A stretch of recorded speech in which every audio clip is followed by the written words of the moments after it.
How about that cigar? How about that cigar? Well, guys, thanks for joining us. If you are listening to the audio podcast, thanks for listening. And if you are joining us right now on Facebook Live, thanks for giving us a few minutes of your time for episode number 27.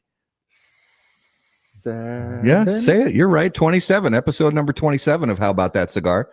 Again, we want to thank you guys for watching. If you would take just a moment and share this out right now live on Facebook to your favorite cigar groups, we would appreciate that very much. Before the authoritarians at Facebook decide to shut down everything related to cigars, let's get it in there before they close up shop on us, fine cigar loving people.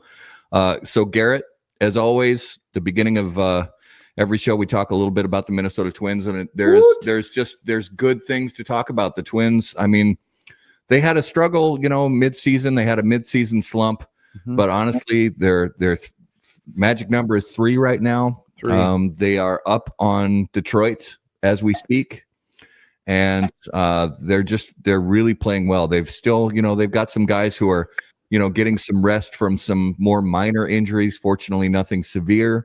I mean, Cruz hits his 400th home run.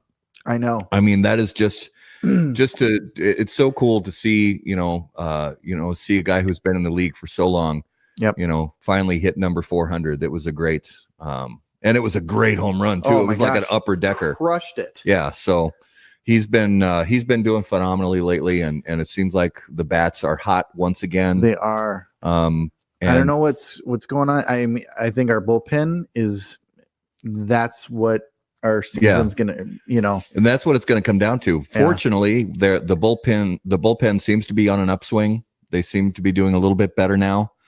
So we've only got I think 5 regular season games left. Magic number's 3. So we want to clinch the division, and that'll help a lot moving into the postseason, and hopefully we can continue, the rally moving forward. And the Green Bay Packers won, my Green Bay Packers won, and Garrett's Minnesota Vikings won against the Raiders. We were just talking about this a minute ago. I forgot already. The Raiders, they won against the Raiders. They did. They destroyed. It just wasn't it wasn't a real great contest, you know. So, but it seems, I mean, everybody, regardless of whether you're a Vikings fan or not, had their concerns about Kirk Cousins those first 2 games of the season. But he did really well against the Raiders. Did. And and the Raiders don't have a give me defense. They just don't have much of an offense.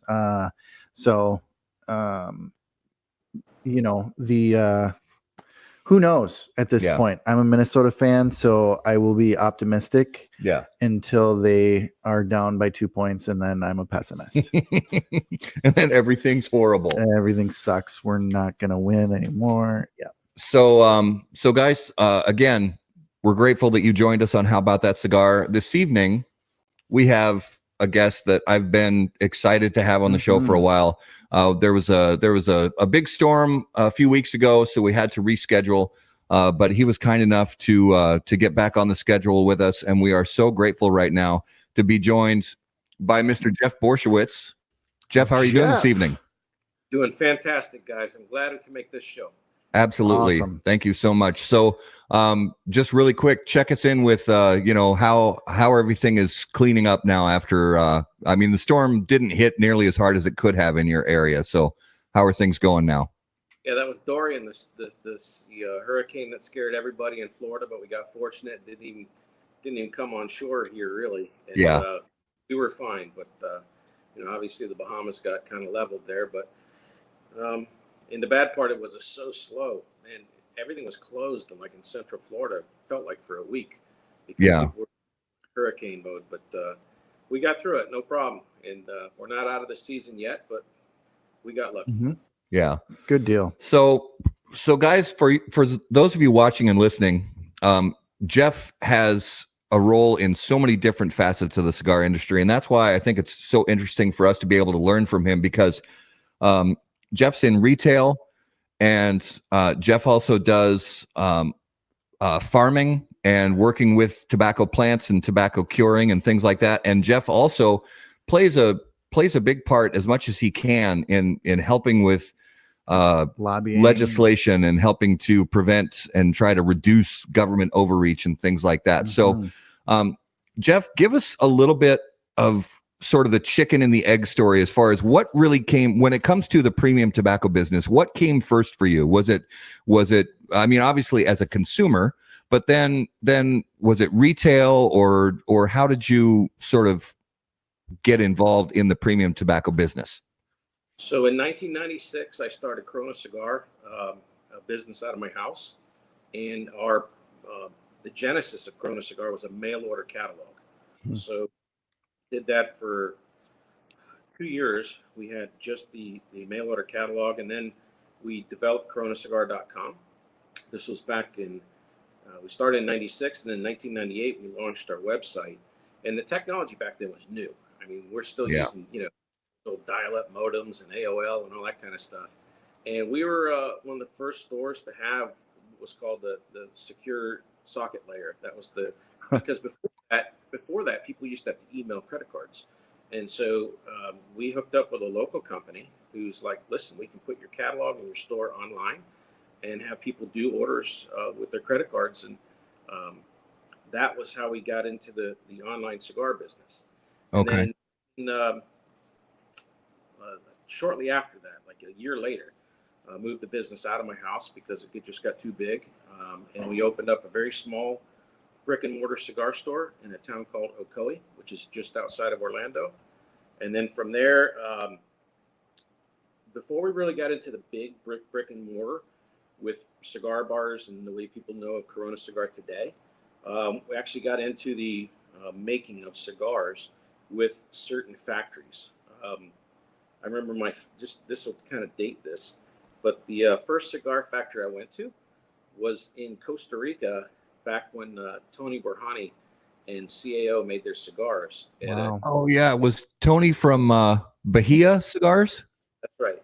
So yeah, that was my first cigar factory I ever went to, and they were making the cigars in Costa Rica, and then shortly after that, the first factory I went to in Honduras was with Eric Espinosa and Christian Iroa. At the time, Eric used to work for Christian Iroa, so we started making cigars with Christian, doing private labels, and then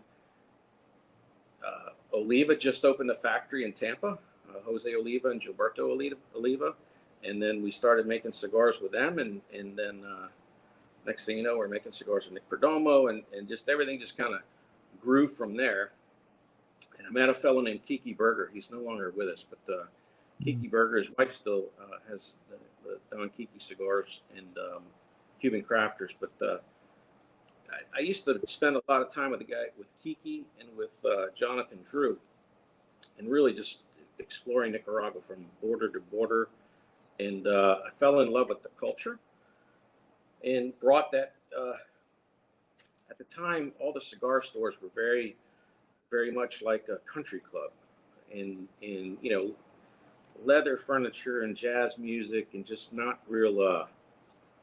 I don't know, just not my style. Just kind of, boring. Just I don't know.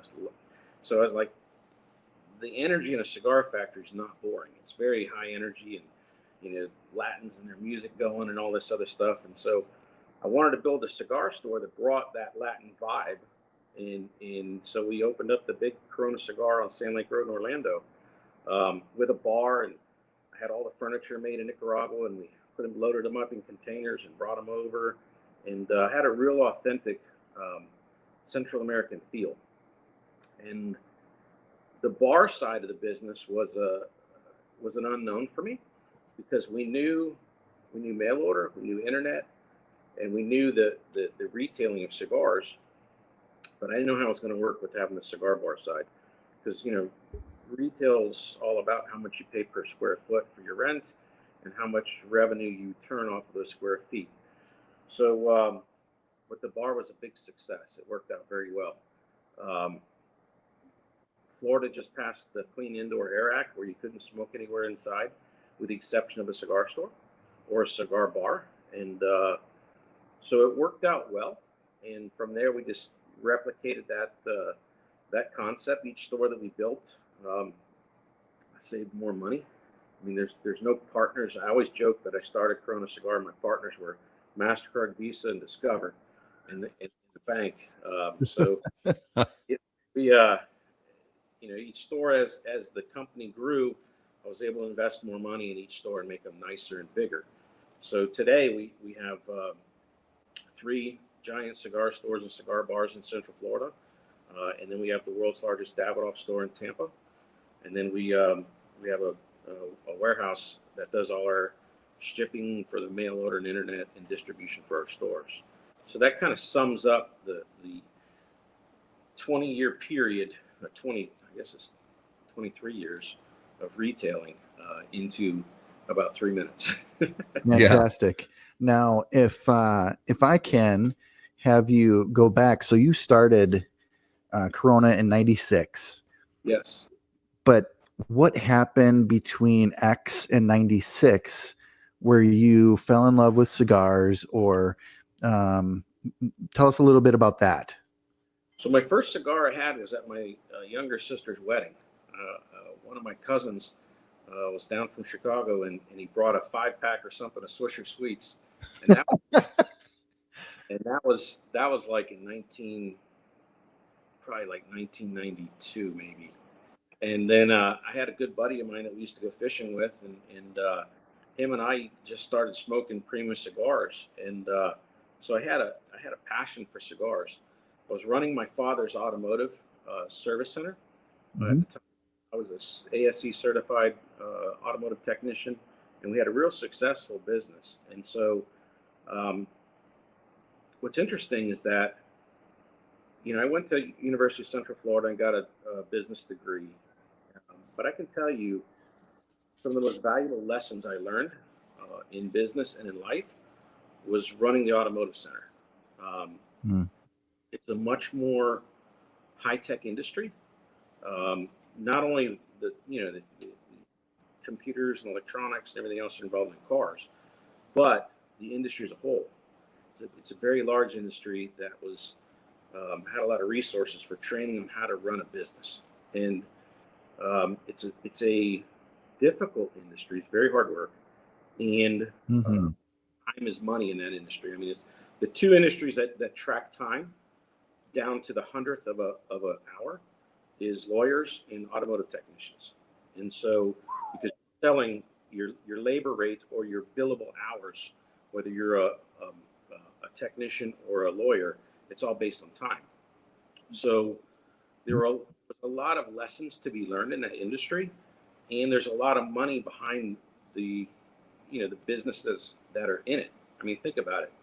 You got Goodyear, you got Firestone, you got General Motors, you have Ford, you have big companies that are much more sophisticated versus looking at the cigar industry, which is a mom and pop industry, but doesn't, even to this day, is not that sophisticated when it comes to, let's say, POS systems and marketing and things like that. So I had a lot of good lessons from running the automotive service industry and also running a business in that industry, and also about taking care of customers.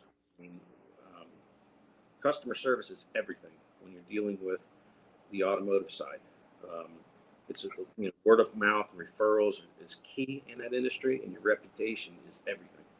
So going into the cigar business, it wasn't like I was a greenhorn when it came to business. So that and what's interesting is that the skills I learned as an automotive technician as well, if I didn't have those skills, I would not be able to do the tobacco farming that I do today. Okay. And the reason I bring that up, we're jumping to the tobacco farm, but the reason I bring that up is when you have a piece of equipment or a machine that you use to like sow the tobacco, or an implement that you specialized implement that you use at the farm, it's not like you call up the local automotive repair shop and say, hey, my tobacco sewing machine is broken. You don't have those guys. So you have to fix things yourself or be able to figure things out and then teach folks that work at the farm how to do those kind of things. So, just briefly going back to the retail piece, you know, from that threshold of the door at the shops, when somebody goes into one of your shops, what is it that you hope to, and that you instill in the people that work at those retail shops and the people who manage those retail shops for you? What is the most important thing that you want to get across to them, that you want to convey to each one of those customers that comes through the door in the retail shops? What do you see as the most important thing? That's really easy. Our tagline has always been, on everything we use, it's the ultimate cigar experience, and been the focus of the retail since day one. And that when you come in to smoke a cigar, you're not just buying a cigar. It's an experience. So not only does the cigar have to be great, but the shopping experience, the interaction with a customer. You know, listen, when people come in and buy cigars, they want to talk about cigars. Yeah. They want to learn. You know, it's a culture. So that experience starts from the time they walk in the door. And a lot of our cigars are consumed on premise, which is what we like, because that's part of the experience. Being able to sit and smoke cigars around other people that enjoy cigars as much as you do, and that great conversation that comes out of that, and the camaraderie that's in the, you know, in a cigar shop, or just the whole experience. So it starts from before the guy walks in the door, because when you walk up to a store, it needs to look nice, right? So this experience starts from the time the guy parks his car, and it ends actually as he's leaving. And we want him to not only enjoy his experience, but tell others about that experience. And you know, with the internet today, between Google reviews and Yelp reviews and social media, Instagram, things like that, you know, the experience that someone has in a cigar shop is everything. Yeah. I want to tell people really quick about what I picked up for Garrett and I to smoke. Mm-hmm. So Jeff, without telling you, I went on and I picked up some of these, the Corona Cigar Company 20th anniversary, the Nicaraguan selection. That's and great. We fired these up just before we went live. And I mean, I'm not just, you know, blowing sunshine here. It's really, really good. Thank you. Absolutely. Tell us about, so let's move in a little bit to the farming piece. I've got a bunch of questions myself about the farming piece, but first of all, tell us when you got into tobacco farming and what the process looked like, where you ended up playing a part in being a tobacco farmer. Well, there's a period that is in front of that, and that's the political period. That was a chapter of my life of being in the cigar industry that started back in 2007 and still carries on to this day. One of the things that when we would, you know, we started lobbying up in Washington, D.C. because of a cigar tax, the SCHIP, and that stands for the State Children's Health Insurance Program. Yeah. Cigar tax at the time was 5 cents per cigar, and the proposed tax was going to go up to $10.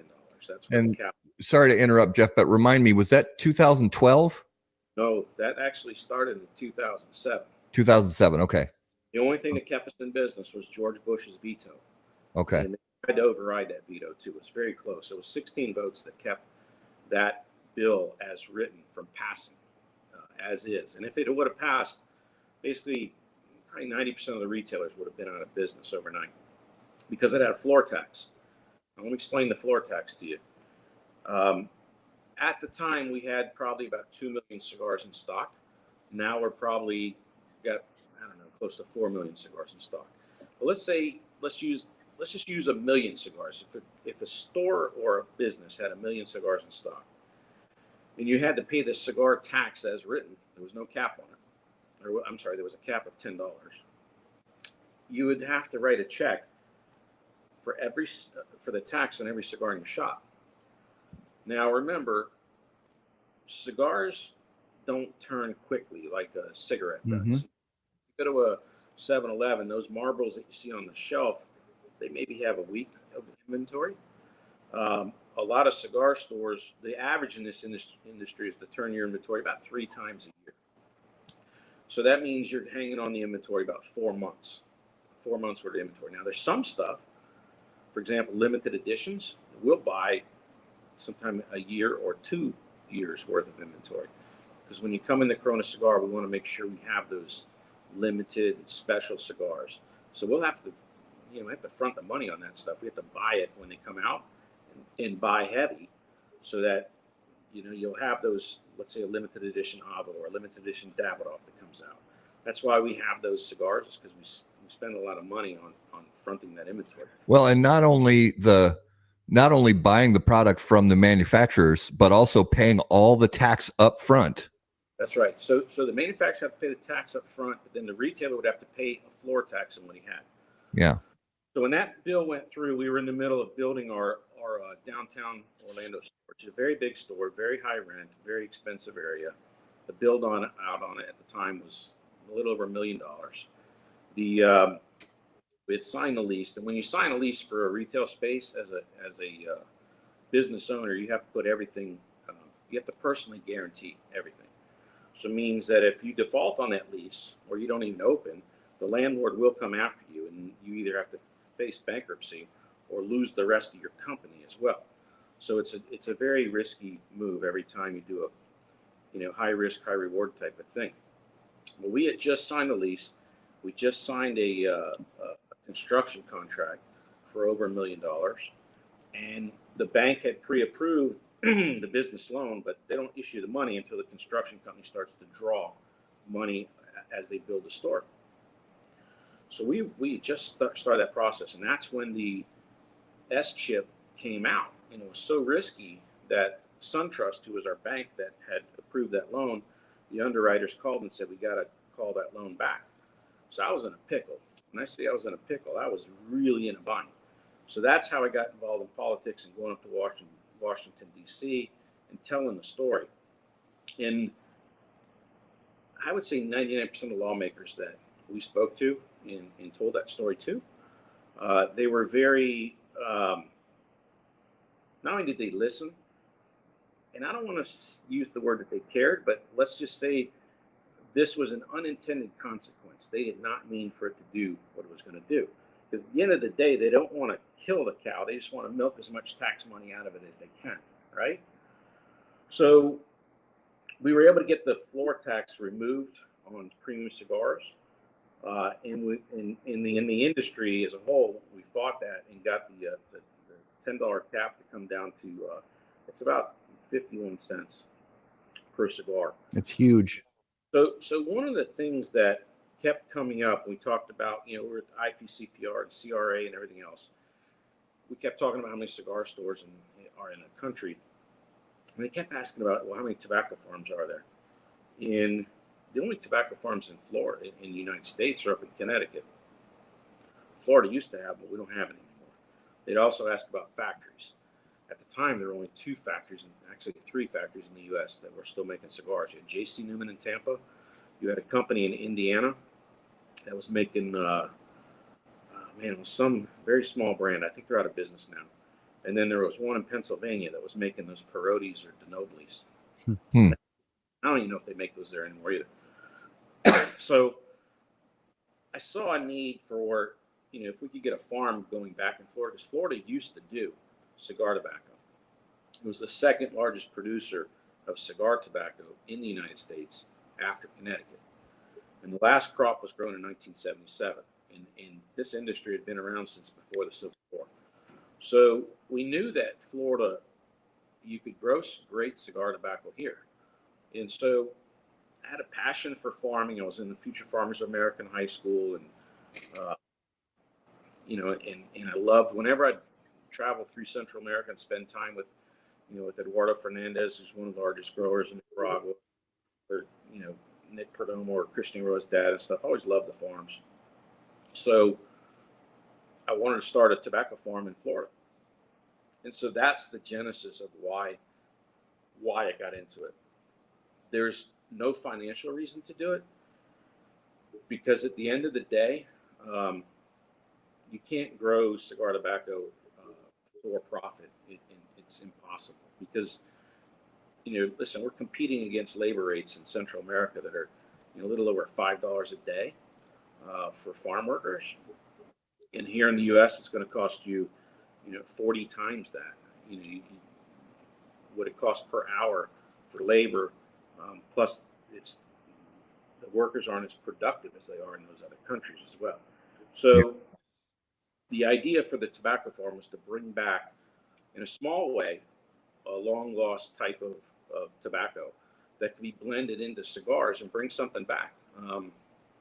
I look at it as like a chef. A chef has all these different ingredients, and let's say you have steak, and you have pork, and you have chicken and duck and venison and all this other kind of stuff. Well, imagine, let's say lobster was no longer available, right? Well, we brought back lobster as an option for a chef to work with. And so that's the way I view it, is that it's an ingredient that's very distinct. FSG tobacco, fortunately, is a very distinct aroma and taste. And we blend it into a whole line, a lot of different cigars, including the one you're smoking now. Yeah. Awesome. And so we got to bring up, I put it up on the screen, but Rafael Nodal says hi, and he says, great people, great store, great cigars. Yeah, Rafael was a great addition for Altadis too. Let me do with Rafael. What's funny is, I used to buy a brand called Oliveros Long Lady. Oh yeah. Yeah. Okay? That's the genesis of Rafael's company. That's how long it's been. Levers were a fantastic stick. And I sold a ton of those back in the 90s, by the way. Yeah. Yeah, I remember. It's funny enough. It was not that long ago. Not that long, relatively speaking. Within the last couple of years, a guy that I know broke open an old box of Oliveros, and I said, "Are you serious? Where did you get these?" He said, "I bought them 20 years ago." I said, okay, all right, let's fire them up. Real quick, because in 1996, when I started, man, it was tough in the business because we couldn't get cigars, and so the first brands that we started with was like Don Tomas, Estrell, Don Juan, Cacique. Oh wow, yeah. Centennial, Te Amo, Don Mateo, Oliveros, Ornelas. I can still remember all these cigars because I wrote the catalog. So I knew all the products that were in it. But we couldn't get stuff like Macanudo. We couldn't get Partagas. We couldn't get Fuente. We couldn't get anything that had a big name. They were so far in backorder, they weren't taken into account. So it was a totally different industry at that time. And we got a bit of an update too. Richard let us know that Parodi cigars are still being made, and they're still great. That's good, because there's not many. The factories that do it. Believe it or not, it's cheaper to make cigars by hand in Central America than it is to make a cigar on a machine in Pennsylvania. And so, but that company's been around for a very long time. I wish they were a little more politically active, but what happens is a lot of times when those companies get old, the future doesn't always look. They're not. The Newmans are the prime example of how to take a company been around for 125 years, fourth generation, that continues to move forward and grow. Yeah. And, we're very fortunate to have the J.C. Newman Cigar Factory still in Tampa. Absolutely. So piggybacking a little bit on that last comment of being politically active, is there kind of a club or a group of people that are warriors for the cause, and then those that sit on the sideline, and what's the kind of culture there and the relationship that gets built or is seen from that aspect? Well, I'd say the industry now is light years ahead of where it was when the shit was hitting the fan in 2007. There was no representation for us. When I say us, I'm talking about retailers and premium cigar manufacturers. The CAA has always been up there, and they did a pretty good job. And the CAA stands for the Cigar Association of America. However, you have to look back at what the CAA, their primary funding was coming from at that time, was coming from John Middleton, which owns the Black and Mild brand, Swisher Sweets, Altadis, and General Cigar. Those are your four big companies. And Altadis and General Cigar, at the time, their major, their cash cows were machine-made cigars or like Backwoods and Phillies and things like that. So while they protected the cigar category as a whole, the premium cigars is not the primary focus, or premium cigar retailers either. Where we are today, though, between the IPCPR or PCA, whichever name you want to call them, and the CRA, the industry has had to get active. We've learned that the threats are real, in that I hear a lot of people talking about, we're not seeing a win. We're not seeing a win, meaning that we're not seeing the FDA regulation go away. I can tell you this. If you look at what the environment was back in 2007, 2008, we weren't even known. When you're in Washington, D.C., I'm telling you right now, 99% of the offices didn't know the difference between a Macanudo and a Marlboro. Okay? They had to them, tobacco was tobacco. And a matter of fact, I know a lot of people like that even today. Yeah. Well, but let me tell you how it was before too. A lot of the politicians, especially the Democrats, they were afraid to even take a meeting with you because they didn't want to.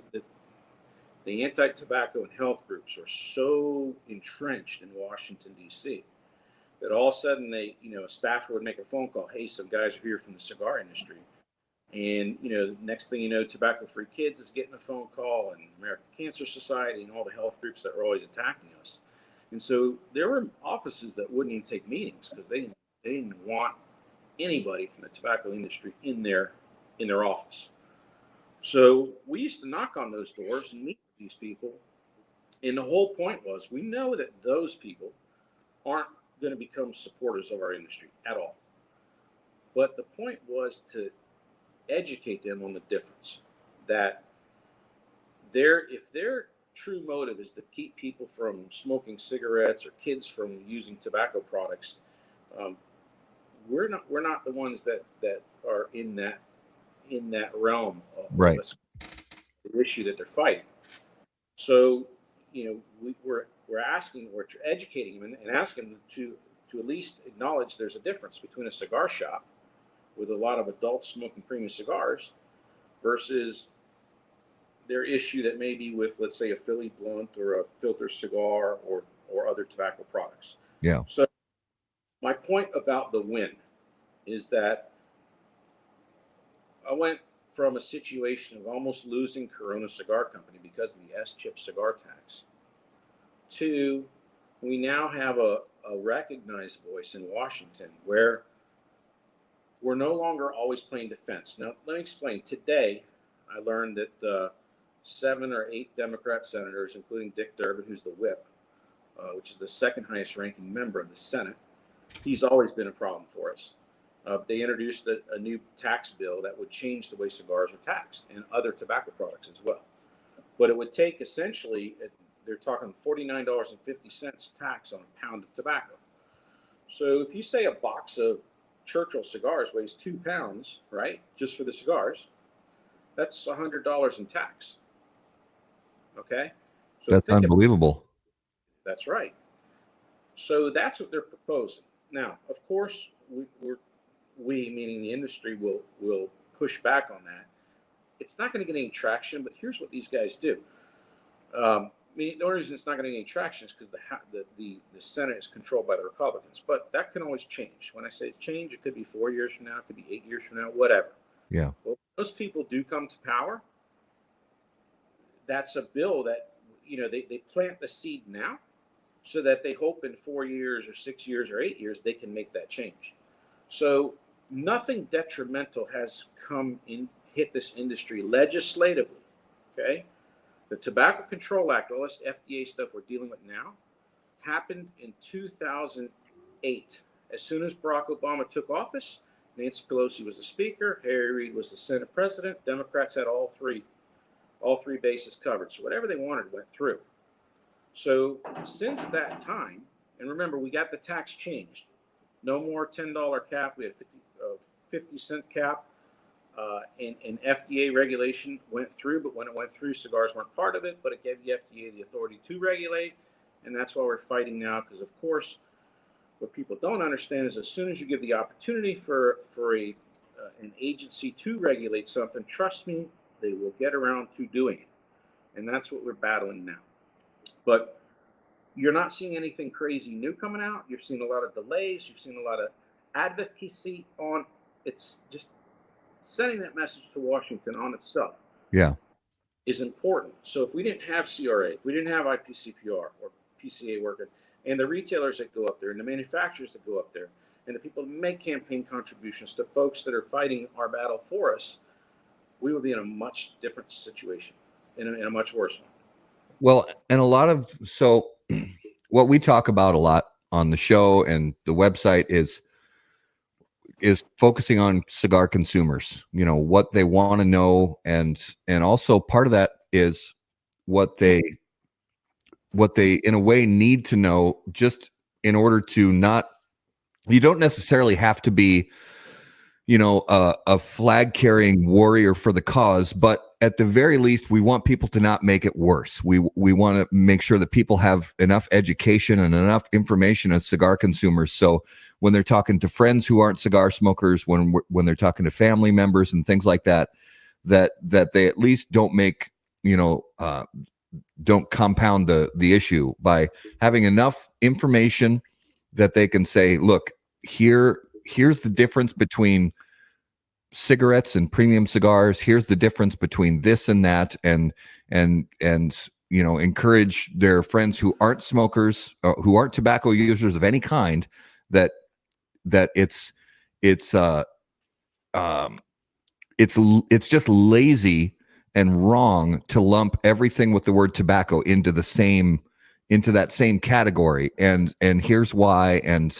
And so where do you start with the consumers? I mean, I know you do a lot with people who have, for lack of a better term, their finger on the button, but where do you think the best place is to start with consumers? The most effective area is when you have a local problem. And let me explain that one, because I'm going to use Florida as an example, because we're in Florida, right? We have a Clean Indoor Air Act where you can't smoke inside, but cigar bars and cigar stores are exempt.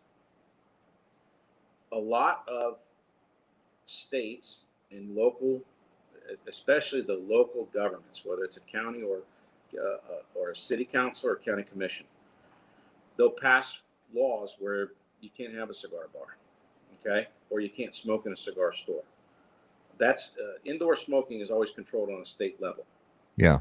Or if they don't have a certain clause, they'll send it down to the local level, meaning city councils and county commissions. Consumers' voice is the strongest on the local level. And let me explain. If you're at a city council meeting or a county commission and they're talking about, hey, we want to ban a cigar bar or a cigar store, what they have to be able to do is visualize, well, is there a cigar store in my district, or is there a cigar bar in my district? And even if the owner's not there, if customers are there who happen to be tied in with local politicians, most local politicians know a lot of people, right? That's how they get elected. And so, a consumer just talks to whatever the commissioner is and say, hey man, is that right? You guys are going to ban smoking in my local cigar shop? Let me tell you, that in itself is one of the strongest messages, period, because the guy knows the guy. You know what I mean? The county commissioner, that friend or that person that happens to enjoy a cigar. And he knows it's like, well, what? Yeah, we want to help these groups and this feel-good legislation of banning whatever, smoking at a playground. But do we really want to ban smoking at the cigar shop or ban smoking at that cigar bar? And that's where those battles, I don't want to. Those battles can be won. Period. They can be won because as long as your business is a good member of the community, nobody wants to see that business go out of business. I shouldn't say nobody. There's a handful of radicals out there that do want it to go away. Yeah. But the overwhelming majority don't want to see it go away. I want to use New Orleans, for example, because New Orleans, it was kind of crazy when they passed the smoking ban there. It's like, okay, you know, no exemption for the cigar store, no exemption for the cigar bar. And there's a little cigar factory sitting there in Bourbon Street, right? In Bourbon Street, it's not like it's a church, man. Almost anything goes in there on Bourbon Street, right? Right. So it's like not allowing people to smoke a cigar, you know, in a cigar shop on Bourbon Street. That's nuts. So, but the things you are allowed to do are, you know, that's my point. Yeah. And so as long as politicians don't want to look stupid, and if it's brought up, they just don't like surprises. They don't want it to come up because every county commission meeting is on TV. It's always on the local cable channel. Yeah. So they don't want to look like a fool. So that's where consumers have the strongest voice. Now, in Washington, it's all about, you know, numbers, and if you don't have a huge number of people in your group, then it's all about, you know, who's supporting which politicians. And that's the part that we have a problem with, is because we'll never, ever, ever be able to match the spending that big tobacco does or the spending that the health groups do. I mean, listen, you know, you look how much money is in that industry. The premium cigar industry is not that big. So what we can beat them on is with the story, in that, and you're not going to see kids smoking premium cigars at the end of the day. So politicians know that. Yeah. You know, kids are kids telling you about kids in the playground, you know, smoking premium cigars? Of course not. Yeah, I've said that 100 times that these are not a danger to kids, and people who sell these, people who make these, and people who consume these are not a danger to children. Right. So people know that. The politicians know that. It's just a matter of continually, you know, sending that message, because it's so true in politics, man. If you're not at the table, you're going to be on the menu, and that's the whole point. You always got to be up there. And the unfortunate part is it's never ending, and it's expensive, and so it can wear you down. But it's part of the deal, and it's not just cigars anymore. Almost every industry nowadays has to have representation in Washington and in politics, because I don't care what you do. Look, the vape industry really got caught off guard here with this. All of a sudden, their world is like coming to an end. Oh yeah, which is unfair in my opinion. However, I predicted this was going to happen over a year ago, because there's no oversight of what goes inside a vape bottle. And I mean, I'm drinking some Eagle Rare right now. I could put this inside a vape container, sell it at my store, and tell you I could call it anything, right? Yeah. Nobody, and that's the problem, is that there's no labeling that has to be approved, or any type of ingredients that have to be disclosed on vape. Now, you might say, hey, well, why are you suggesting vape has to do that? But you're out there advocating that cigars don't go through all the testing. Well, here's the difference. I'm smoking an FSG right now. I can unroll this cigar, and I can promise you, I don't care which cigar it is, you can unroll it, and you're going to find one thing: rolled tobacco leaves. Right. Real simple, right? The end. That's it. There's nothing else there. You know, with the vape situation, it's like liquor. Liquor has guarantee what proof it is. It's, you know, and if it's Scotch whiskey, that, you know, the age date is verified as well. If it's wine, you can't mislabel wine. Yep. Say something's from France when it's actually from, you know, whatever, Argentina. So, you know, there are certain things that can be done without a heavy hand of regulation. So, you know, we'll see how vape shakes out. However, I think that it's wrong the way they just all of a sudden said, hey, let's just ban it. Yeah. I think cheese is more regulated than vapes. Yeah, and that's true. And so something I'm hoping that some common sense will prevail in the vape industry, because I do believe that you know, vaping is a legitimate alternative to folks that are addicted to cigarettes. Yeah, and that's where it seems a little weird that there was just all of a sudden a blanket saying, hey, let's get rid of it. Yeah. We got a question here from a local guy, a good friend of ours. Big Bear. He asks, what would be the benefits of CRA and IPCPR uniting together? Well, it's like any merger. You overheads get combined. You'd have one office space. You'd share resources. That's the biggest thing. I can tell you what one of the harder parts is that IPCPR or PCA is supposed to represent premium cigar retailers, and there are some differences that between a consumer group and a retailer group. So, there is a challenge there. I would say on an advocacy level, that those two could be under one roof. That would be perfect. Not a problem at all. But as far as like where the issue comes in is when the trade association has a trade show that's designed for retailers, and they try to make it into a consumer event as well. That becomes problematic. Yeah. That was one of the big things that came up was the way that everything got announced from the PCA saying first of all we're going to throw in a whirlwind of changes here. First of all, we have a new name, we have a new logo, and we're going to add a consumer day next year, and by the way, we don't have a clue how we're going to do it. And a lot of us saw the writing on the wall. We pretty much knew that was a non-starter, that based on the way they tried to roll it out, that it probably wasn't going to happen. Or it was going to be a shit show. And fortunately, and I give them credit, the fact that they realized they didn't have a clue what they were doing when it came to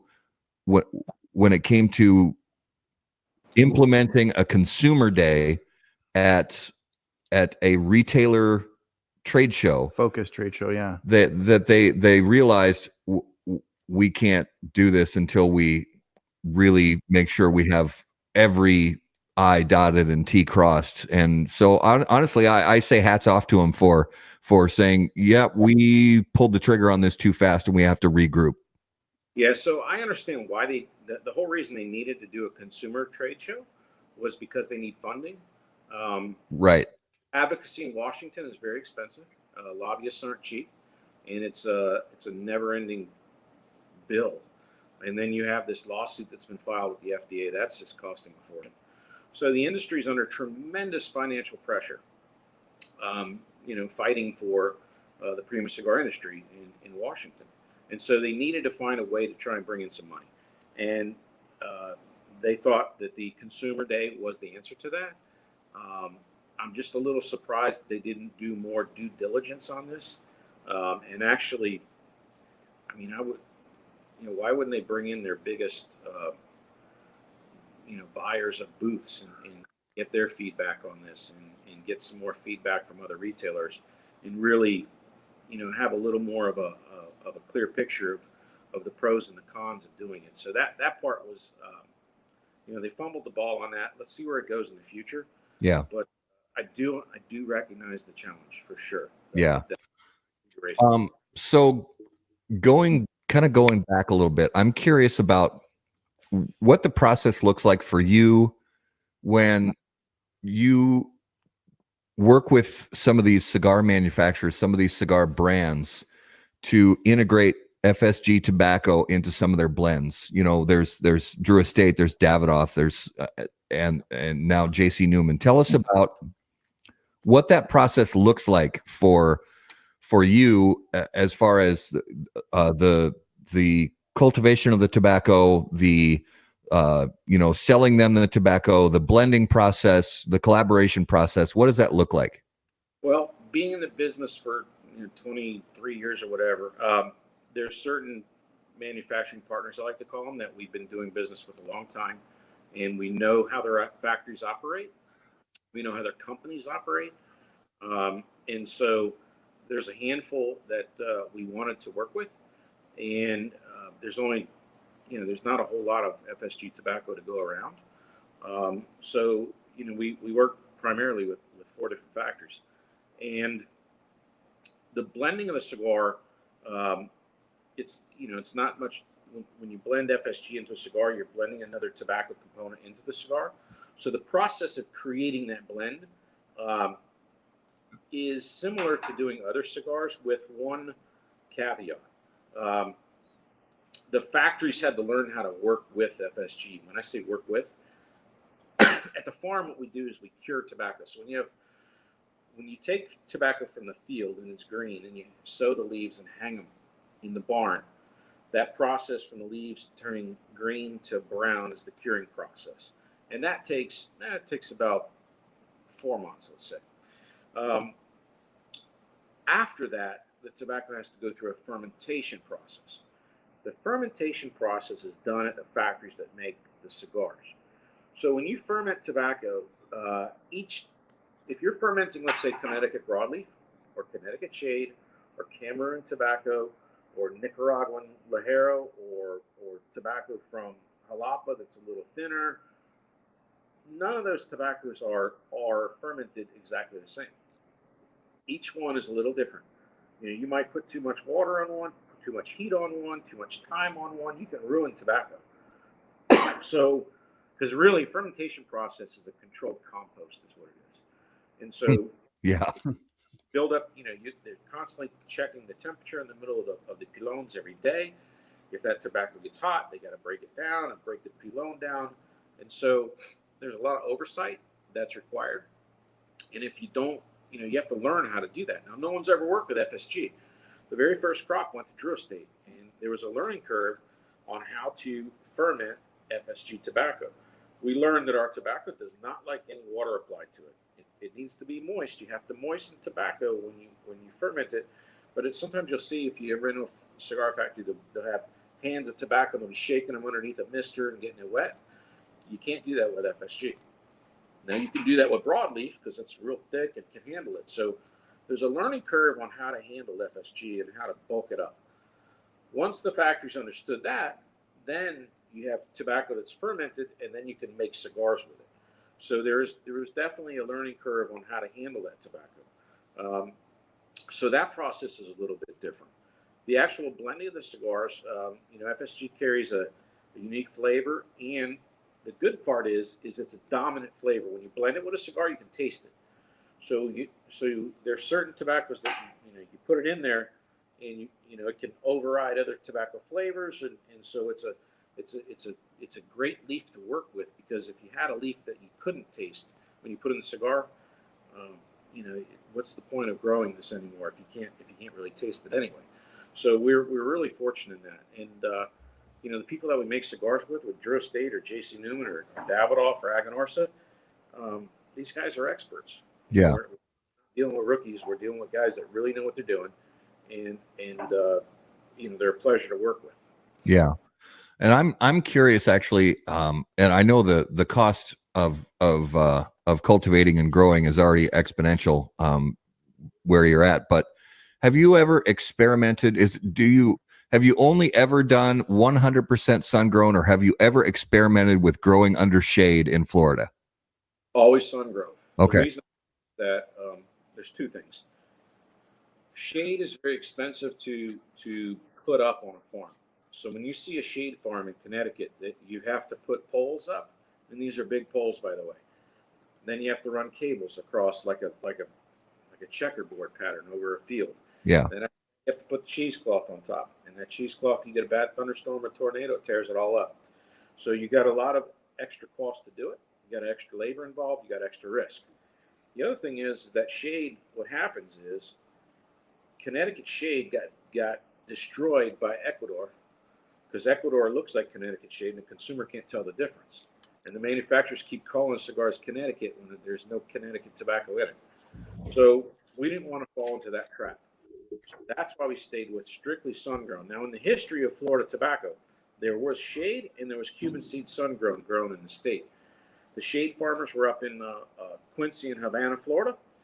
The Cubans were in a place called Fort Meade, Florida, and they grew Cuban tobacco during the period of the Spanish-American War. There was a blockade on Havana Harbor. The factories in Tampa could not get their tobacco from Cuba. So the Cubans started, they had a 350-acre tobacco plantation about a 45-minute drive from where our farm is. And so we knew they could do it 120 years ago. So there's no reason we couldn't do it today. So we knew that we could grow Cuban seed tobacco in the sun and it would be good because the stuff that they grew passed off as Cuban tobacco at the time. So that's why we went with the sun grow. And we use Cuban seed as well. So we grow Corojo 99. That seed came from Eduardo Fernandez in Nicaragua. And so, we're very familiar with that tobacco, and I've always been a very big fan of Corojo 99, and that's what been growing since 2013. Okay. And we got a question here from another viewer. Mm-hmm. So Richard Schuster says, do you believe the laws will level out to a point where smaller cigar manufacturers will be able to become stable due to the FDA set of regulations? I would hope so. I don't know if it's going to happen. It's really hard to say because FDA regulations are tricky. And here's why. I'm of the belief that nobody in the FDA wants to do a carve out for premium cigars. And the reason being is that there's a career path that directors in the FDA have. So if you are the head of the FDA, your future employer is generally going to be a large pharmaceutical company or something in the health sector, healthcare sector. And it actually, in my opinion, it damages someone's resume to say that, hey, I was the director of the FDA and we exempted premium cigars. I'm not so sure Merck or Pfizer or Johnson & Johnson or whatever is going to like that. Those circles are somewhat health fanatics. And so I don't think the FDA is looking to cut us a break. Now, the flip side is the FDA has to listen a little bit to the Office of Management Budget, which works directly under the president. In the past, that side of the equation was totally ignored when President Obama was the president, as was the Small Business Administration was totally ignored. In the Trump administration, the Small Business Administration at least now has a voice, as does the Office of Management Budget. So we'll see what happens there. It's a battle we got to fight, but I think people should manage expectations. And the only other good thing that's coming out of is the FDA is figuring out that they misunderstood cigars, in my opinion, because of the testing that they were requiring. I don't think they can even figure it out. What do you think about initiatives like the documentary Hand Rolled? I think it's fantastic. Listen, anything like that, anything that tells our story, whether it's social media, whether it's movies, whether it's hand rolled, whether it's magazines, anything that tells the story of the cigar lifestyle or cigars themselves is positive, because that's advocacy working for you, even though you might have been done for entertainment purposes. It doesn't matter. The more people are educated, it's just like our farm. There's so many people are interested in Florida sun-grown tobacco farm that they don't even smoke cigars, but they love that. There's an affinity people have for nature and for farming and growing things, right? Yeah. And so what this is, they're like, oh man, that's cool. And so anything like that is helpful for our industry, not only for business purposes but for advocacy. Yeah, and also people have an affinity for history, and there's such a rich history and culture to the cigar industry that I've been to cigar factories, different tours where people will be there with, for example, there'll be a guy there with his wife, and the guy is a big cigar smoker, but the wife is not, but she's still enamored and fascinated with all of it just because there's so much culture behind it. Absolutely. So that stuff helps big time. So one of the things, back to Richard's question, though, what I think is important, though, what keeps this industry vibrant is the fact that the small guys have a chance. Listen, I started out of the bedroom in my house. We talked about Rafael Nadal and his Olivero cigars. Listen, Rafael's story is fascinating. The guy came over from Raft. Okay? Yeah. Mm-hmm. So you look at this industry has always been like Don Pepin Garcia. Mm-hmm. The guy was a cigar roller in Cuba, and look what his company is today. So you see these stories in the premium cigar industry where the little guy still has a shot, right? Now, listen, it is extremely hard to launch a cigar brand in the premium cigar industry. Regulations or no regulations. It's tough. It's, most brands fail. My point is that let's leave the cycle natural, meaning let the consumers be the judge of what brands, make it or fail, not the FDA. There's not a huge barrier to entry in this industry, but it doesn't matter. There's a huge barrier to success. There's very few guys that have made it that are, let's call, new cigar companies. I can count on probably 10 fingers, okay? And there's hundreds of brands. Listen, I get pitched new brands every week. Yeah. And so the amount of brands that never make it, if you go back to when I started during the cigar boom to today, there's thousands of brands that never made it. Okay, it's a struggle to make it in this industry. So the fact that it's somewhat easy for someone to become a quote manufacturer, because most manufacturers aren't manufacturers, they're branders. Right. They create a brand, and you can get a box of labels and order cigars from a factory and call yourself a cigar maker. Yeah. I don't care. That's fine, because at the end of the day, 99% of them aren't going to make it. It's hard. Okay. I don't want to see the FDA being the one that prevents people from entering the business. Amen. Yeah, that's so. And in going back to that movie, Hand Rolled, Nick Perdomo had a great quote in that movie that has honestly, since I saw the premiere of that movie at IPCPR 2 years ago, when Nick Perdomo said this, it hit me like a ton of bricks, and it's so true. When you're in business, whatever the business is, he said, I welcome competition from all comers. That's part of business is having competition from other manufacturers and other companies that do this, that are in the same business you are. That's part of it. But when your number one competitor is your own government, then you'll never succeed. That's right. Absolutely. And that's really strange. But this business, it's always been that way since I've been in it. Number one competitor has always been the government, just because of, not because of FDA, but not I should say not just only FDA.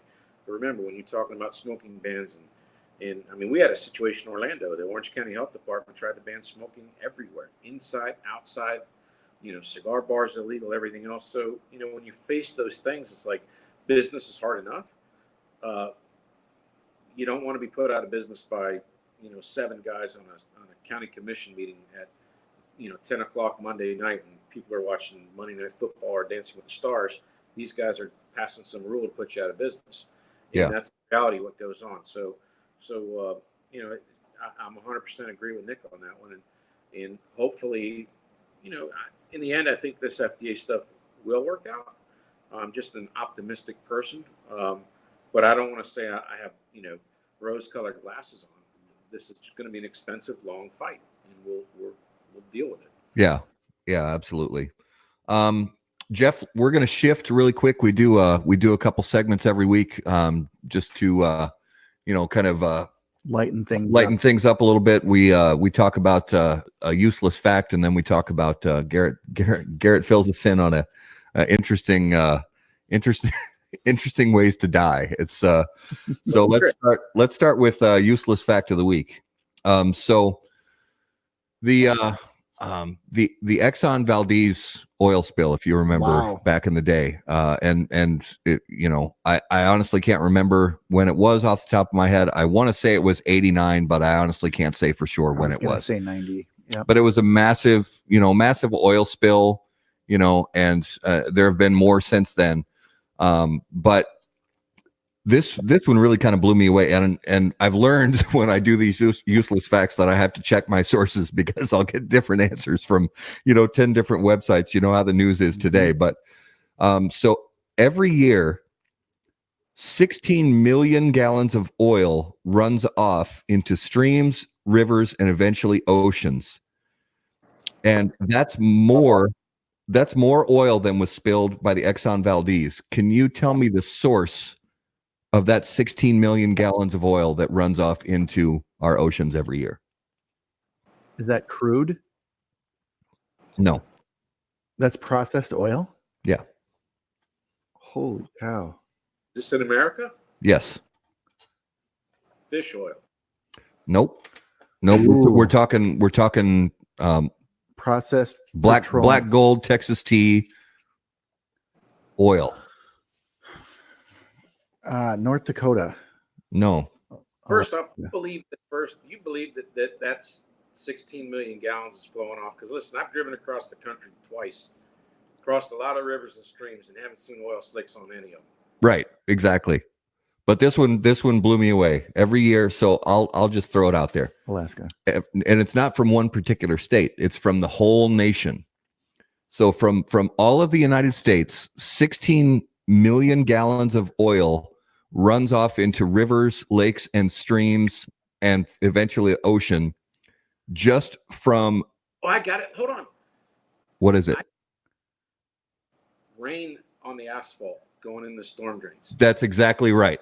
That makes sense. Wow. So just the drips that you see along the freeway, the drips that you see along the road, just from cars, having leaky oil pan gaskets or whatever, every year that contributes 16 million gallons of runoff. I believe that. Good call, Jeff. Yeah, That's good stuff. yeah, that one completely blew me away. You know why? Because in Florida, if you ride a motorcycle when it's hot out, Yeah. from the stoplight, because that little black strip in the middle, when it's hot out, that's like, man, you put your foot down, you slip because it's oily. Oh yeah, that's why I mean I don't have a motorcycle anymore, but when I did, you never ride right down the center. Right. Yeah, Because that's a death trap. That's a good one. So that's the useless fact of the week. And now we move to my favorite segment, Numero de los Muertos. What do you got? What's the number? All right, guys. This week's number is 50,000 a year in the United States. 50,000 people a year in the United States die from this. I did not say people. Oh, not okay. 50,000 deaths per year in the United States. Yep. And there is a PSA that will come with this statistic. Okay, so we'll have a shooting star with a rainbow the more you know. Absolutely. So 50,000 deaths. So you already gave part of it away. It's not people. Correct. All right. So are people a part of it, or is it none of it is people? None of it is people. Okay. It's not it's not germs like it was last week, is it? No. Nope. It's not germs. It's not germs or a cell or amoeba. Birds from wind turbines. Oh, Ooh. is it geese flying into wind turbines? No, I'm not that pro PETA. No. Well, I'll tell you this: a goose is safer around me and my shotgun than it is around a wind turbine. Because I've missed more geese than I care to admit. It is preventable. It's preventable. Animals, mammals. It is a mammal. So it's a mammal. It's a single mammal. Yes. Okay. 50,000 of these mammals die every year in the United States. Well, is it dogs? It is dogs. 50,000. But it's from a particular cause. Correct. Oh, see, I haven't gotten there yet. So why did 50,000 dogs die every year? I'm kind of at a loss. Jeff, do you have a guess? It's preventable. Put them to sleep. No, sir. It's preventable? Yep. So I'll give you a little statistic. 1 in 20. Is it from eating vegan dog food? Gosh, no. Well, maybe. No, it's not. 1 in 20 dogs are diagnosed with this. Heartworms. It is heartworm. Seriously? Yep. That kills 50,000 dogs a year? Yep. And here's some more staggering statistics. Is only 1 in 20 are diagnosed, but that is only what they're estimating as a quarter of good owners who actually get their dogs tested. The number of 50,000 may be much higher, but that's just an abstract number because of what they say, from the numbers that they get. So about 250,000 dogs are diagnosed every year with heartworm. And again, that's only about, they're estimating a quarter of dog owners are actually getting their dogs tested. And for those who don't know, heartworm can only be contracted by what? Does anybody know? Mosquitoes. That is correct. Is it Oh, okay. Only mosquitoes. So if my dog has heartworm, I should know that because the mosquito is the state bird of Minnesota. It is very accurate. And the other part is Minnesota and Wisconsin now have a super high rate of infection over the last 10 years because it was thought that only the hotter climates like Florida and Texas are huge heartworm states because of their climate. And it was thought that northern states like Minnesota and Maine and Wisconsin were at less risk because of our climate. Huh. And so it wasn't as recommended by veterinarians here for the constant heartworm preventable medications. Yeah. So it wasn't like required. I got to assume it's required in some states. That's a good question. And I don't know, but this all comes from the Heartworm Association of America. There's an association. Of course, there's an association. There is. There's an association for everything. Yeah, it's true. But if it's killing 50,000 dogs, and that doesn't include cats who are also susceptible to heartworm. Well, cats I'm okay with. Yeah, I didn't include that. But I think the pills are expensive though now, or they used to be. I don't know what they cost now, but they're not bad. I pay like, I want to say I pay around $50 a month for a whole thing for my dog, and he gets X amount of vet visits, and it includes all the vaccinations and de-flea, de-tick, de-worm. Yeah, we go quarterly and get these little cubes or whatever we feed to Oscar. Yep. And he loves them. He doesn't even know he's getting medicine. He doesn't care. Yep. My dog spit him out at the vet. But it doesn't get him because every little chewy one they gave it to her, spit it out. Yeah, some dogs are like that. They just won't. They just know. They're like, yeah, you're trying to give me something that's good for me. Get that away from me. So my PSA to everybody is please go and get your pets checked for heartworm. Get them on preventable medicine, because at the end, heartworm will kill your loved one. Yeah. And it takes a heartworm can live for 7 years in a dog and can grow to 24 inches in length. Holy crap. Yep. Yikes. Well, that's stuff on nightmares right there. Yep. You're welcome. Well, there's the shooting star. The more you know. Yep. So Jeff, we have lightning round questions that we ask everybody. And I want to get your take on these questions here. If and some of them we may have already touched on, but let's hit these. If you could give only one piece of advice to specifically new cigar consumers, what would it be? Start with a mild cigar. Okay. Yeah, that's a good way to go. Definitely. You don't want to lose your lunch on your first time out of the gate. If you could give one piece of advice, and obviously you are a retailer, but if somebody said, hey, I'm in New Mexico in Albuquerque and I want to open a new cigar store, if you could give one piece of advice to a new cigar retailer, what would it be?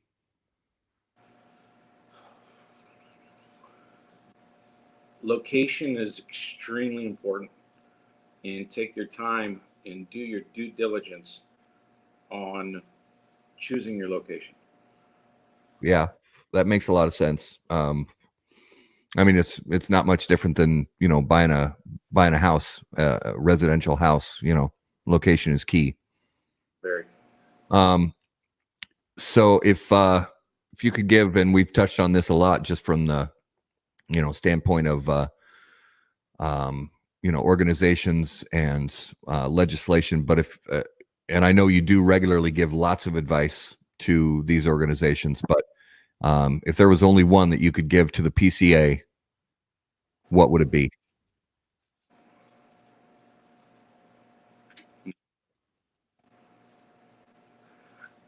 I'd say, just based on this recent debacle, though, with the Consumer Day, is to broaden your circle of, I don't want to use the word of influence, but broaden your circle of your resources that you take input from. I like it. Yeah, nobody's answered that way. I like that answer. I like that a lot. Expand. I think you're right, though, because a lot of people, we get pigeonholed, and we get sort of this laser focus on one area, and there's usually a lot more going on around us that we forget about.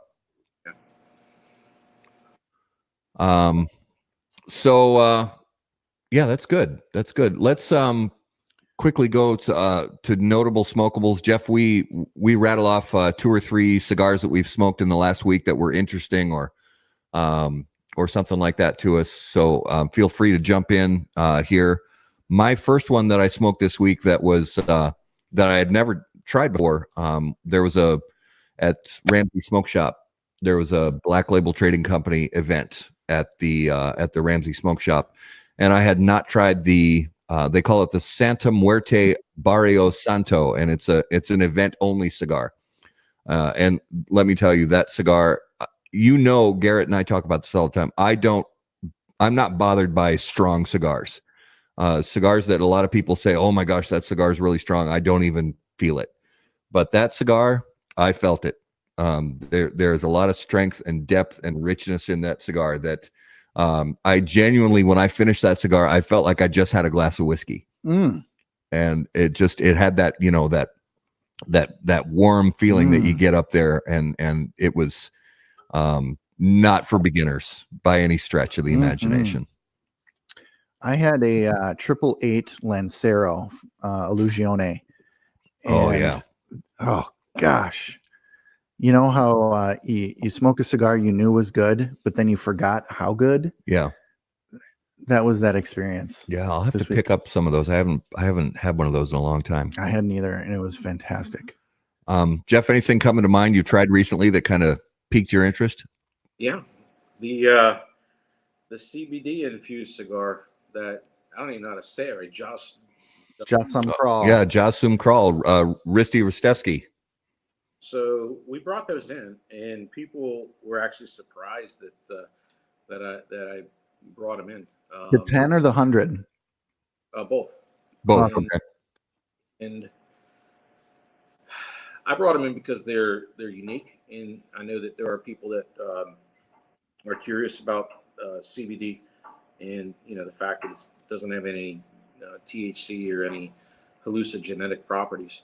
So we brought them in, and I smoked the 100 milligram one in the Maduro, and I was very surprised. It was a very nice cigar. Now I don't know, at the time I had a tooth that was bothering me, and so that's why I smoked it. I'm like, well, because people talk about putting CBD oil on like if you have it was a crown I was getting in. I got done last week, but anyway, so I'm like, well, let me see if this thing helps with my tooth that was hurting, and maybe it's a placebo effect or whatever, but it made my mouth feel better. Yep. So, yeah. It doesn't surprise me at all. Yeah, I haven't tried the 100 milligram, but I've had quite a few of the 20s, and I think even CBD or no, I think it's a nice little cigar that smokes very well and has good flavor to it. Definitely. Little Maduro, the 100, it tasted really good. So So that was a surprise because I don't even know who makes that cigar.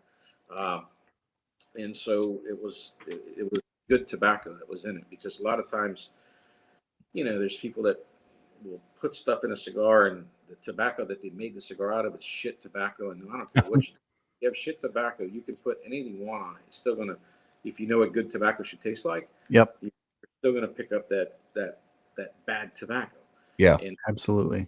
And that was not the case with that cigar. It actually had very good tobacco in it. So that was my surprise. Yeah.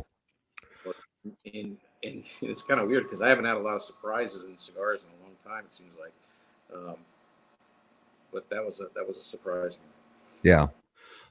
So this couple weeks ago, our friends at General Cigar sent us some new things to try out, and they re-released the Partagas Ducatus. Thank you. It dropped off the market, I don't know, maybe 10 years ago. It was on the market for a while, and they took it off the market, and they re-released it this year. And they sent us a few of those, and I'm not going to lie, that was a damn good cigar. Right? So you smoked one too? I did. Yeah. And that's that was the next one on my list as well. Yeah, it's Cameroon, and good cigar. Damn good cigar. We had continued to sell the Ducatus until they were actually didn't have any more in inventory. That was always the best Partagas, in my opinion. Had great flavor, and the packaging used to come in with the glass tubes and all was really nice. Yeah. I have not smoked the new one, but I will say this, that I know for a fact, I visited General Cigar's factory in the Dominican Republic probably 10 years ago. And this was back when the Colemans were like the final year where they owned it. And Edgar Coleman Sr. was the real deal. And they had old Cameroon wrapper. So when they released Partagas 150s and Ducatus, they weren't lying about the age statements of those tobaccos. And so they were very good cigars, and I am not surprised that the new ones are as good as the old ones. I have not had the new release, but I do know we have them at Corona Cigar. I just haven't smoked the new ones yet, but I'm not surprised by that because the originals were very good. Yeah, I was really. It happy shocked with it. me. Yeah, to be honest, it really did.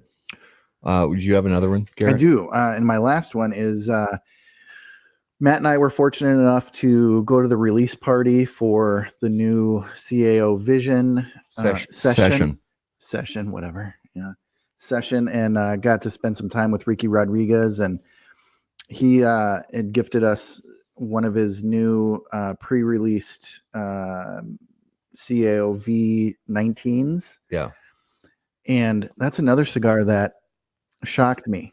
There was a lot of spice up front, but then it mellowed out. Yeah, and usually it's the other way around. It's interesting because I finally smoked one too, and it's almost blended in reverse. Right. So it's kind of interesting the way that they place the leaves in that blend. It's cool. Good.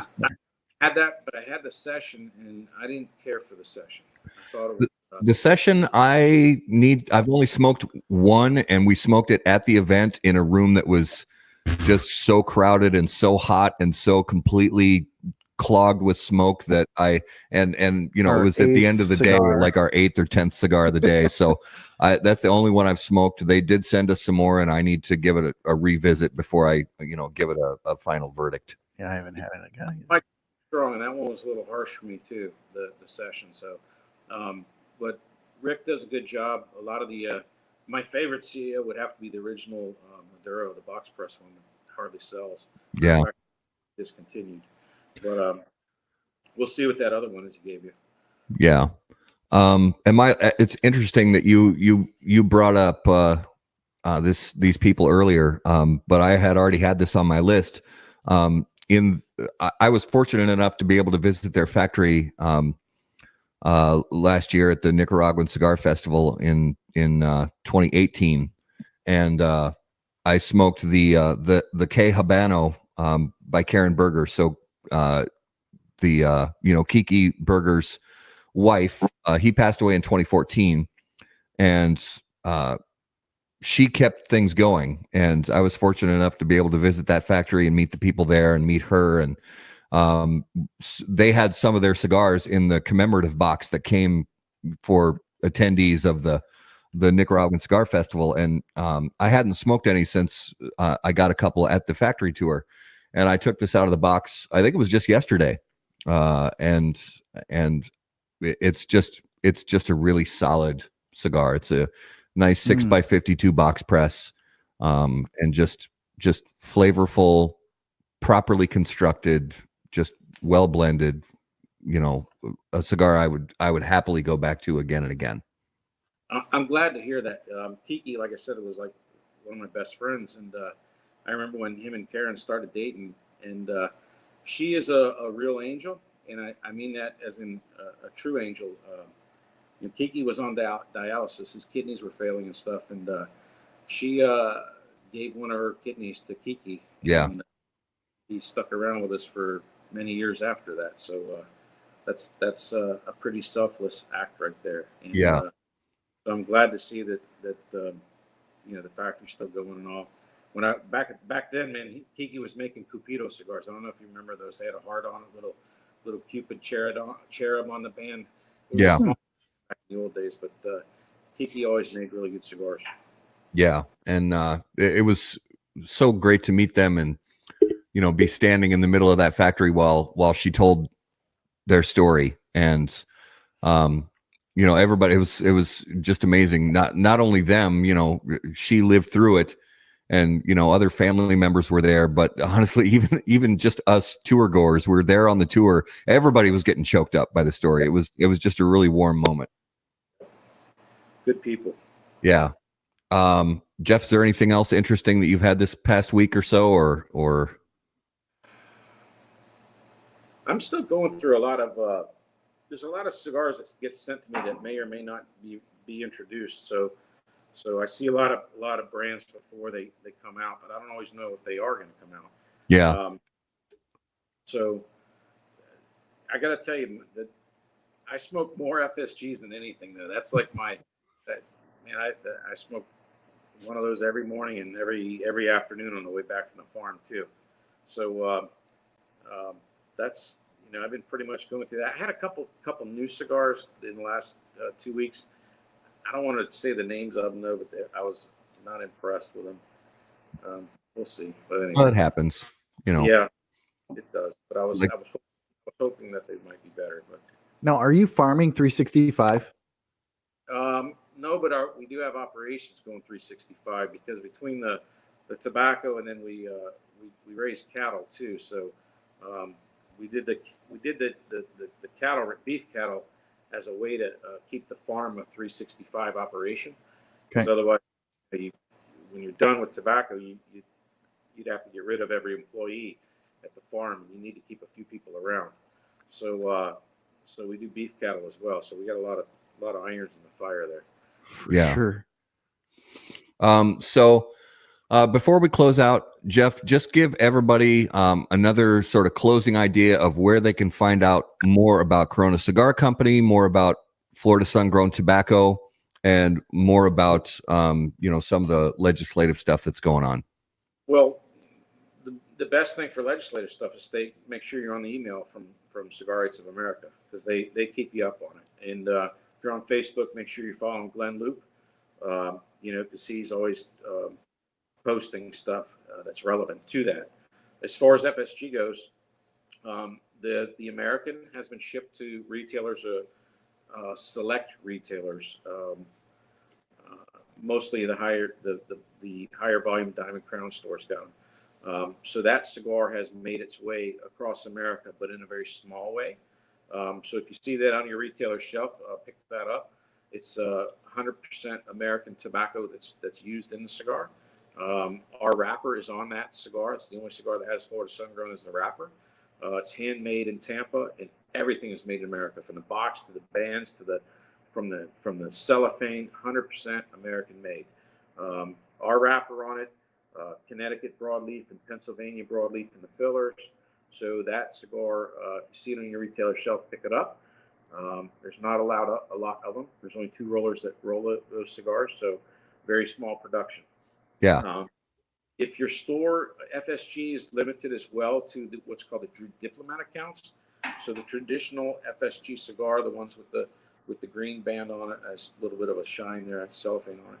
But the traditional Florida Sun-Grown is distributed through Drew Estate to their what are called their Liga Privada accounts. So it's that cigar.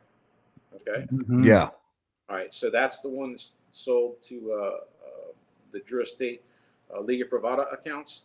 So if you see that in your retailer, there's two varieties of it. One's a box press limited edition, and then the other one is the round version that has the Brazilian Maduro wrapper on it. And the box press uses Connecticut broadleaf. So they look almost the same, except one's square pressed and one's round. So if you see those on your retailer shelf, those are the two cigars that are nationally distributed through Drew Estate. Uses the filler from our Florida Sun-Grown in those cigars. There's a couple, we have like 6 different brands in Corona Cigar that are exclusive. The ones that are made in Aganorsa. So that's the Corona 20th anniversary you're smoking, has FSG in the filler. We have one called Intensa with FSG in the filler, and we have Army of Angels with FSG in the filler. All 3 of those cigars use a different blend, but they all use Florida Sun-Grown filler as well as the Aganorsa Corojo filler. So it's the same identical seed, but grown in 2 countries. So I like to call those cigars that are brothers and sisters that are rolled together in one, because it's the exact same seed, but grown in our farm in Florida and grown on Eduardo Fernandez's farms in Nicaragua. So that's the Corona 20th anniversary, Army of Angels, and Intensa. And then for our Davidoff limited edition ones, there's a Davidoff Tampa Florida Sun-Grown, and then there is a Corona 20th anniversary Davidoff that also has Florida Sun-Grown in the filler. So those are the 2 offerings from Davidoff. And then we have a very small production cigar made by a local person here. It's called Finca Santa Fe. I don't know if you've heard of that cigar, but it's really good. We have one blend. You can see it. I'll hold it steady. Yeah. Right and underneath it has a Florida Sun-Grown secondary band. That's exclusive to us, and that has Florida Sun-Grown in the blend as well. So, we like to play around with the cigars. One of our most popular small batch cigars too is something we call Florida Sun-Grown Farm Rolls, which is pretty interesting. We take the tobacco that's cured in the barn. We pack them into our barrels of our single barrel bourbons. We do a lot of single barrel bourbons for our bars. So whenever you buy barrels of bourbon, they send you the barrel that the whiskey came from. Okay, so you have that. We have those barrels, and we pack those barrels with Florida Sun-Grown tobacco that's cured. We let it age in the farm for about a year. It's aging, but it doesn't go through any fermentation. So it allows you to smoke tobacco in a cured form, aged form, rolled into a cigar 100% FSG, so you get to really taste what the FSG flavor is. We don't a lot of those, and we sell them online. We sell them in our stores. They're very rustic. We don't use molds for them. It's intended to look like a cigar that's rolled at the farm, as if you're tasting and testing tobacco. Yeah. So that's something very unique too. And on a cigar, we've got our 3 locations in Orlando. All of them have crazy liquor selections at the bars. When I say crazy, I mean we've got whiskeys that are, some of the stuff's $3,000 an ounce. I mean, we've got very old stuff. Matter of fact, whenever Macallan comes out with really rare bottles of whiskey, we always get one. There's usually one that goes to the state of Florida and goes to us. Recently, we've had the Macallan 72, and that sold for a little over $70,000 for the bottle. And so we deal in a lot of high-end single malt scotches, and then our exclusive single barrel bourbons. So if you're into really great brown spirits and brown whiskeys, man, Corona Cigar, I don't know of any selection anywhere like what we have. So that and our Davidoff store in Tampa. So yeah. So that's the quick elevator pitch on all the stuff that we have to offer. And and don't forget CoronaCigar.com. Yeah, outstanding. So A couple things coming up for us, actually local for all of our Minnesota friends and family who are watching and listening. On Thursday night, the 26th at Tobacco Grove, Mike Rosales from Roma Craft Tobacco is going to be there, and Roma Craft is going to be holding an event. I will be there just to say hi to everybody and smoke some good cigars with people. And I know, Jeff, that Tobacco Grove did get some of the American in the humidor, so I will be picking up some of those to try those as well. Very excited.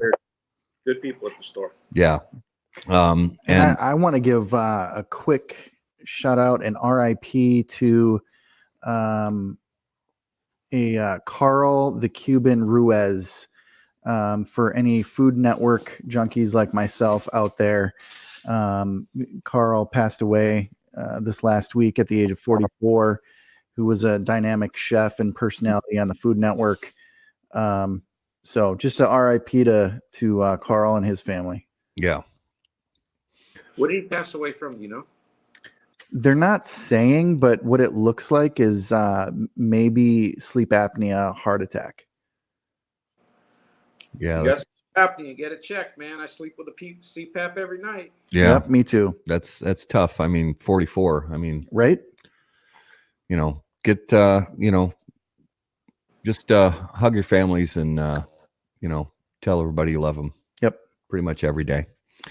Hey guys, next week on the show on October 1st, we have Mr. Mike Bellady from MLB Cigar Ventures.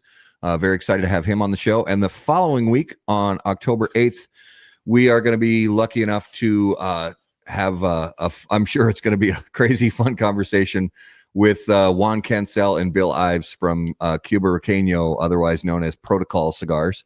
They're going to be live on the show, and we have some other guests coming up after that as well in the coming weeks. So guys, thank you as always for watching the show live on Facebook and submitting your questions and your comments. For those of you who are listening on your favorite audio podcast platforms, seriously, we're grateful for every second that you spend with us to learn more about this great culture of premium cigars. If you would take just a moment to rate the podcast and subscribe to it, we would really appreciate that. If you have any questions, as always, you can hit us up on Facebook, or you can email us directly from howaboutthatcigar.com.